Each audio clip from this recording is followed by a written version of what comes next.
Hello, New Jersey. This is Equalize, the Garden State Equality podcast. I'm your host, Jay Gonzalez Goldstein, and we're coming to you from Lake House Recording Studios in Asbury Park, New Jersey. You're listening right now, so you probably already know. But if you don't, Garden State Equality is New Jersey's largest LGBTQ advocacy and educational organization. Every episode, we'll be sitting down with the movers and shakers in New Jersey about what's happening with LGBTQ equality and Garden State Equality's work.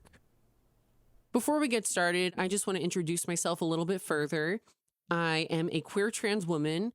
I love to play Dungeons and Dragons, and I'm a music producer.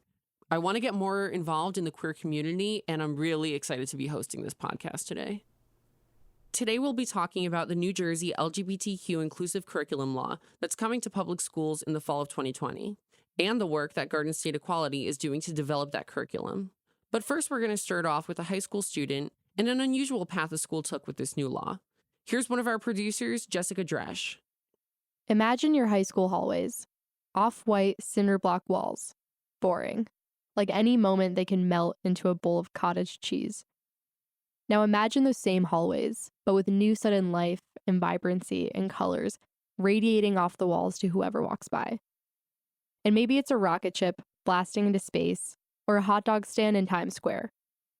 Or maybe it's a heart, a rainbow heart.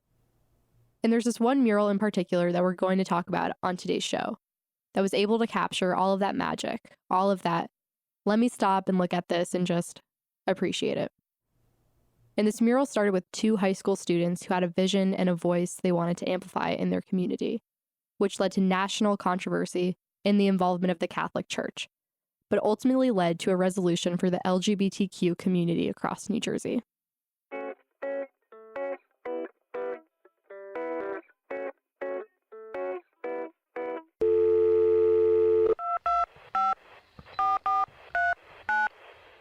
So right now I'm here with Bree Georges. Hi, Bree. How are you? Hi, I'm great. How are you? I'm good, thank you. For those people at home that don't know, could you tell us a little bit more about Keith Haring and why he was so important to the LGBT community? He's an artist, and he was active in New York in the 80s. And he was openly gay, and he got his start actually painting murals in Catholic institutions.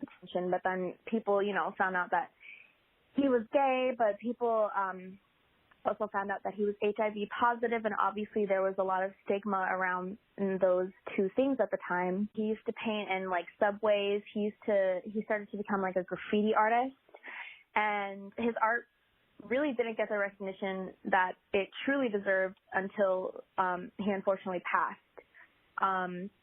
And I think that's true for a lot of artists, especially queer artists.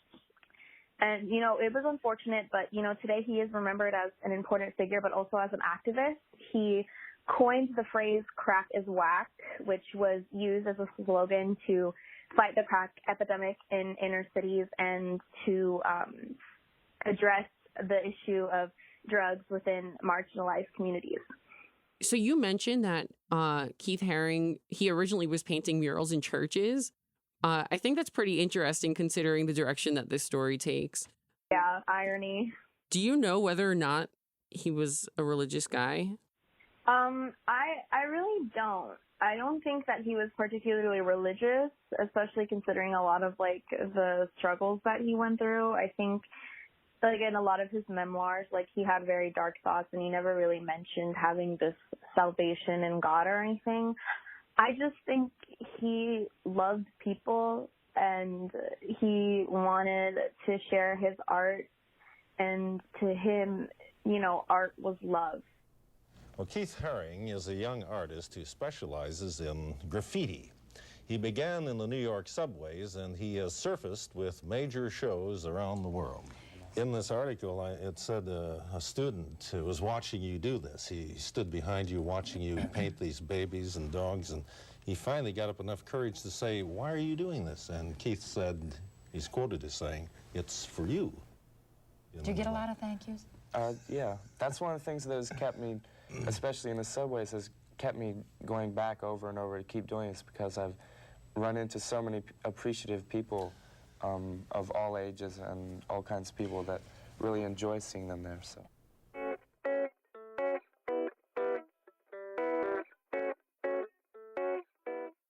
Okay, so you paint the mural, you go to school, you paint this mural. What happened? Well, everyone had been working on the murals for like a week and a half before anything happened. And, you know, when we were painting, they would, like, students would, like, walk out of class to watch us painting and be like, oh, my God, you guys are so talented. Teachers would come down and be like, you guys are making the school so much prettier. And, like, one of our administrators, he came down and he was like, God, I've been wanting to, like, paint this lunchroom forever. I'm so glad you guys are doing this. So there was a lot of excitement, you know, for all of us to be doing this. But, you know, I walked in one day and my partner who was working on the mural with me had told me that the church had a problem with it. No one else's, just mine, you know, for obvious reasons.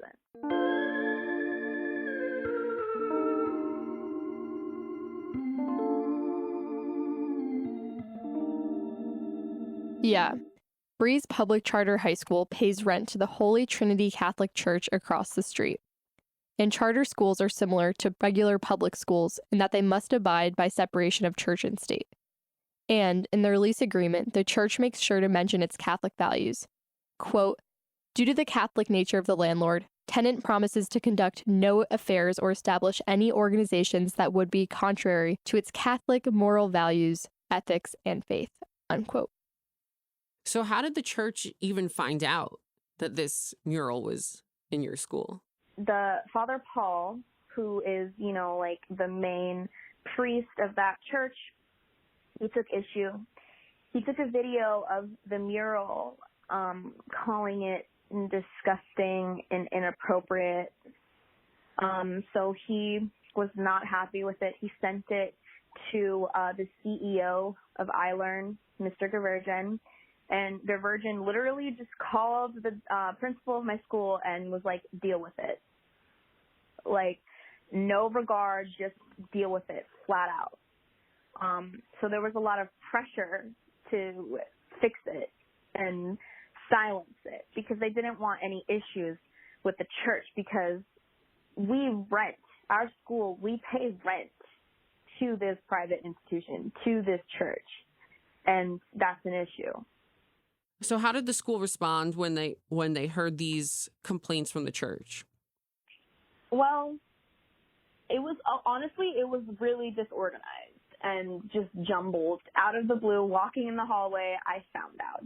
And I was on my way to AP Lang, and I was so overwhelmed. As soon as I walked into the class, I just broke down, and I went to the art room and started talking to my art teacher, and I was crying and, like, having a panic attack because I didn't know what this was going to turn into. And, you know, the conversation that we had was, you know, like, we could just,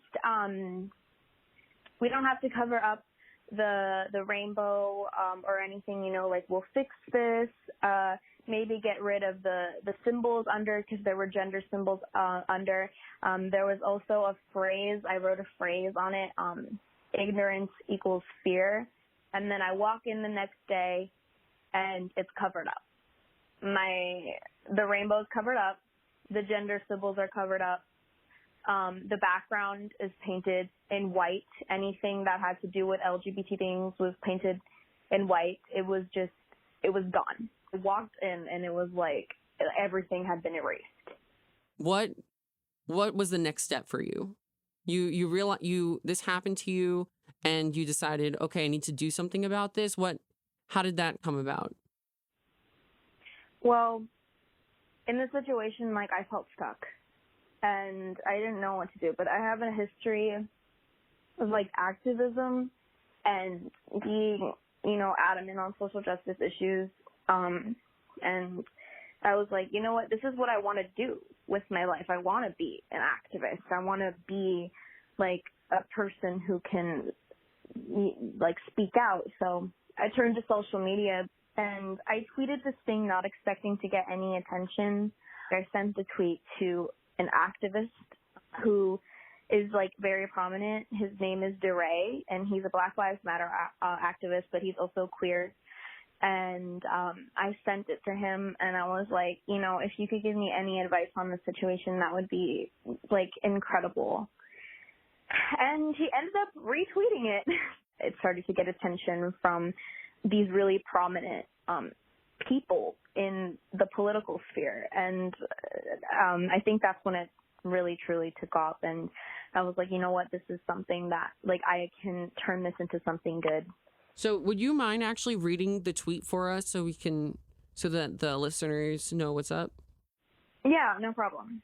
So the tweet is, so my school's owned by a Catholic church, and they want me to take down my Keith Haring mural that supports the LGBT community. They think it's inappropriate and wrong for a school setting. I'm heartbroken, and I really never thought this could actually happen. Please help. And then I attached a bunch of pictures of my mural, the rainbow heart, the figures, all of that. So once your tweet blew up, yeah, where did you go from there? My school didn't find out about the tweet until news outlets started contacting me. So every news outlet under the sun wanted to run the story on it. A charter school in Hackensack changes a mural after a church raises concern. This is the original version with the rainbow flag at the center. Students at the Bergen Arts and Science Charter School painted it in their cafeteria. The school rents space from Holy Trinity Church. Well, this is the modified version, painted over with a red heart. Administrators say they respect artistic freedom and church directives as a landlord. Their lease agreement includes a stipulation about Catholic values. A representative from ABC wanted to interview me on camera. All of these people were chiming in. The media was having a frenzy with it. So there was a meeting that I had with my principal in regards to the tweet and news, and he was like, this is an important year. This is a high school. It's not the White House. You can't make a big changes here. And I was standing my ground and being like, I beg to differ. If anybody's going to make changes, it's us. Power to you. Yeah, I mean, just look at like everything that is happening in this country. The true voice of people, the true people who are speaking out against this are the youth, and particularly people of color, queer youth, all of these oppressed groups who are just tired of seeing all of this intergenerational trauma from their parents, things that they've experienced, these institutional systems that have oppressed us for so long. We're tired of it, and we're speaking up against them because it's our responsibility. And I told my principal all of this. A high school is a perfect place to start a revolution. A lot of people would argue that all this hate stems from ignorance. What has your school done in terms of LGBT education? Is that something you talk about in class? My school's admin or any of the higher ups, they don't have any, they haven't said, like we need to be teaching LGBT topics. My teachers, they bring those things up. Like in my sociology class, in my AP psychology class, but in our main courses, the courses that we're required to take to graduate, like history, English, these courses, topics like LGBT things, they're not really stressed or mentioned. They're oftentimes glossed over. But, we don't explicitly discuss Stonewall. Even in an AP U.S. history class, we don't discuss even, like, the events of Paris's burning. We don't discuss these really important cultural and social phenomenon that have shaped the fabric of this country and the world, frankly.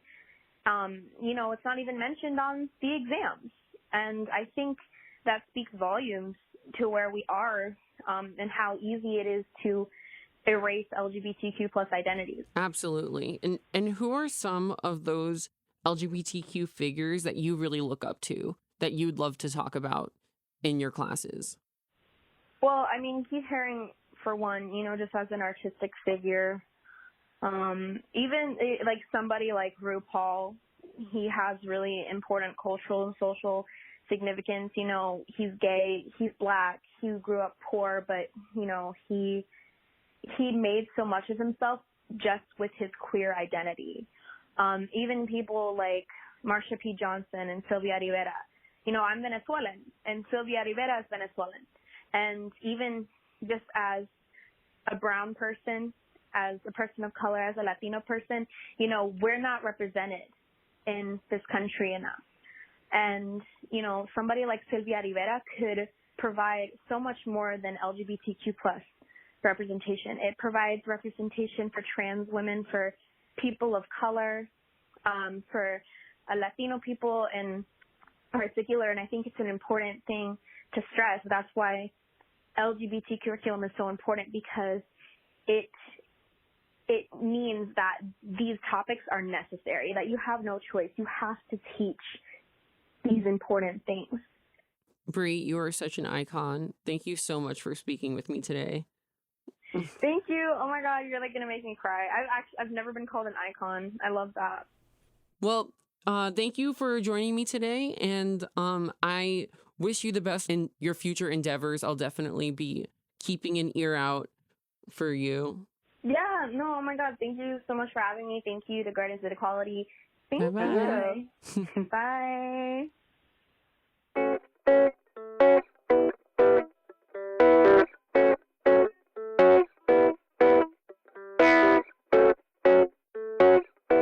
I'm sitting here with Ashley Chiapano from Garden State Equality. Hi, Ashley. How you doing? I'm good. How are you? Good, thank you.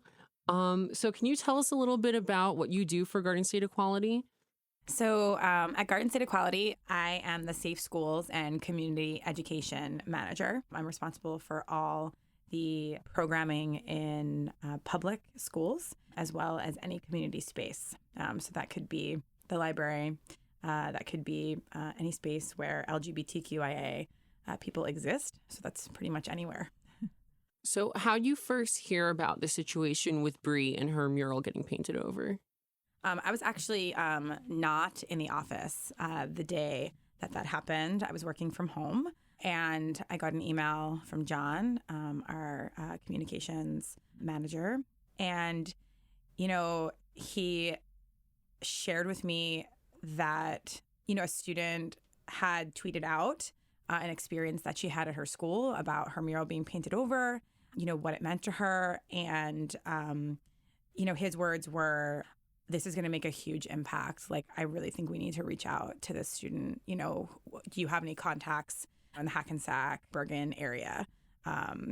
So we got together and made it happen, and were able to get in contact with Bree. Bree told us about how Garden State Equality was really helpful to her. And how exactly were you guys able to help her? So in part of my role as the Safe Schools and Community Education Manager, I am able to advocate for students directly. We get calls all the time from students who've experienced harassment, intimidation, and bullying, or any issue regarding their sexual orientation, gender identity, or expression in a school setting. So the way that I was able to support Brianna was to reach out and say, I will contact your school. I will plan a meeting that is restorative in practice, right? And restorative in practice meaning that all parties are going to come together and have an open dialogue that's facilitated or mediated to be able to have a positive conclusion, right? Or a positive change, right? We didn't want what happened to her to be forgotten. This happened during Pride Month. So this happened at a critical time, I guess, for the non-LGBTQ community, people that, cisgender or straight folks are paying a little bit more attention during June, right? So making sure that the message continued and understanding that it's not just about a mural being painted over, right? It's about her identity being erased in a visual way. She's now the leader of our Queer Youth Advisory Board with our LGBTQ-Inclusive curriculum. So in layman's terms, what is the LGBTQ-Inclusive curriculum law? So generally speaking, the law says that LGBTQ topics are to be discussed in public schools starting in 5th grade.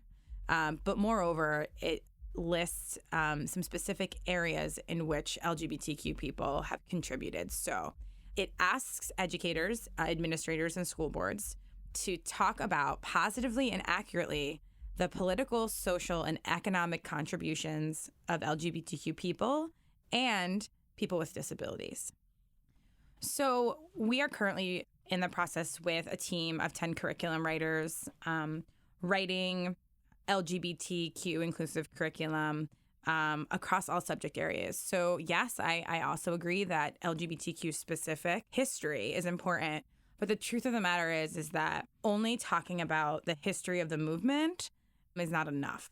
Making sure that lessons are inclusive, whether you're in math or science, English, art class, there are so many places where affirmation and inclusivity can be interjected in existing lessons.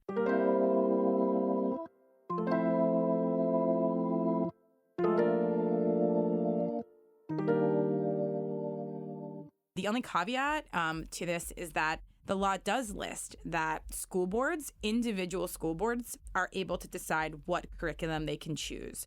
So that means there are lots of curriculum options out there, not just what Garden State Equality is doing at the moment. Though our goal and what we are doing is to have it be free and accessible. We are also working on a pilot program to really test if this curriculum is going to make an impact or a change. So our LGBTQ inclusive curriculum pilot program will be starting January of 2020, and it will go to June 2020. So it's a 6-month pilot program. We will be working in 12 New Jersey schools in different demographic areas with different student populations in 5th, 8th, 10th, and 12th grade classrooms.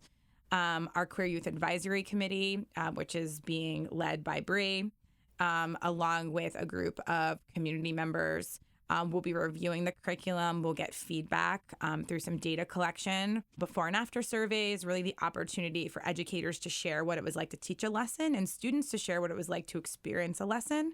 The work we're doing in this space is really to create the opportunity for students and educators to see themselves in the stories and the lessons that we share.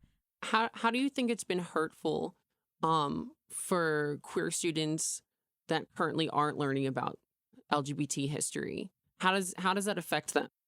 So we know that students have shared with us that when they're in a classroom and pieces of history that they are fully aware of are skipped, that they are literally being ignored. I'm a parent of a child who identifies as gender nonconforming. My kiddo is going to 2nd grade. And I find it very interesting when I go to teachers and say, hey, this is my kiddo and this is how they identify. And let me just share some ways to be affirming and inclusive. And I sometimes get the answer that we can't talk about that topic. We can't talk about gender identity. And I say all the time, well, you talk about gender all the time, right? Well, we talk about typically boys on this side and girls on that side. Or we talk about, the role in families, right? We talk about gender roles, right? You are talking about gender. What I'm asking you is to have a gender diverse conversation and not just limited to what's currently in the curriculum, right? So I know for my kid, not being able to have the tools or have a classroom setting where they can pull a book or pull a piece of information or a lesson that they can say, oh, that's me, right? That's me. I get it. Is hard and it's hurtful and it makes you question who you are, right? It makes you think about those things more often than you should or more often than you need to. So how is the work you're doing at Garden State Equality empowering queer youth like Bree? I think, legislatively having a law passed is a huge piece of this. Having young people understand how important legislative change can be. Garden State Equality has an education fund and does legislative work. So having the connection to those two things and saying, hey, if you have a vision for change, here's how you can do it. Pay attention to what's happening in your school first, in your school community. If you don't like something that's happening in your school community, go to your principal or superintendent. If you want a GSA, a Gender and Sexuality Alliance, or a club, and you feel like students are not being connected in a way that you think, right? Ask to start that. Go to your school board. That message of saying that, you can be a social justice leader in a space as small as a school community is a really huge piece of what somebody goes and does later in their life. I mean, that's why we have the Queer Youth Advisory Committee, right? We know that as adults, writing this curriculum and folks that have experience in the space of curriculum writing or curriculum development may not have the same vision or expertise or experience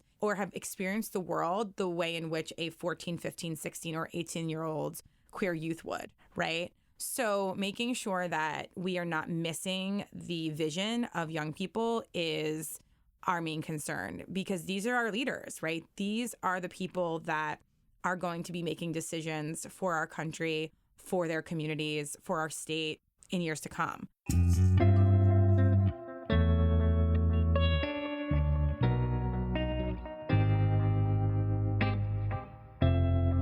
Well, it was really great having you here today. I just want to say, before this interview, you said that you're not cool, and the work you're doing is very cool, and you're a very inspiring person. So, thanks.